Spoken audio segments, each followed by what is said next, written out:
بسم اللہ الرحمن الرحیم اللہم صلی علی محمد وعلی آل محمد وبارک وسلم عن ابی ہریرہ رضی اللہ عنہ ان رسول اللہ صلی اللہ علیہ وسلم قال لا حسد الا فی اثنتین رواه البخاری۔ قرآن کے فضائل کے بارے میں امام بخاری رحمۃ اللہ علیہ نے احادیث بیان کی ہیں۔ پہلی حدیث جو ہم نے پڑھی تھی وہ تھی خیرکم من تعلم القرآن وعلمہ، تم میں سے بہترین انسان وہ ہے جو قرآن کا علم حاصل کرتا ہے، قرآن سیکھتا ہے اور آگے سکھاتا ہے۔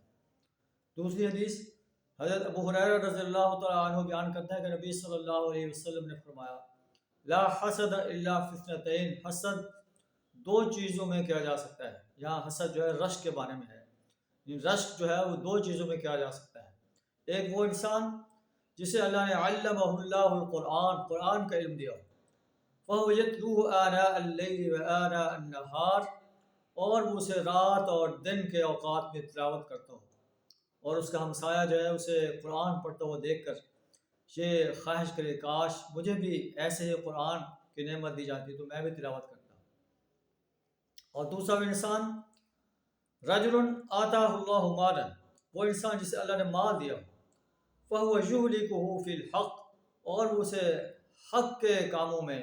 نیکی کے کاموں میں، اللہ کے دین کو بلند کرنے کے لیے، غالب کرنے کے لیے خرچ کرتا ہے۔ اور دوسرا انسان اسے اپنے مال کو اللہ کے راستے میں خرچ کرتے ہوئے دیکھ کر کہتا ہے یا لیتنی اوتیت مثل ما اوتی فلان فعملت مثل ما یعمل، کاش جو ہے مجھے بھی ایسے ہی مال دیا جاتا، میں بھی ایسے ہی اللہ کے راستے میں خرچ کرتا جیسے یہ انسان خرچ کر رہا ہے۔ اللہ سے دعا ہمیں اپنے دیے ہوئے مال کو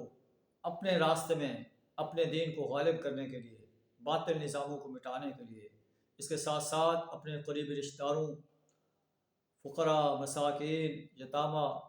اور مسافروں پر اور گردنیں آزاد کرنے پر جو ہے خرچ کرنے کی توفیق عطا فرمائے۔ وآخر دعوانا الحمد للہ رب العالمین۔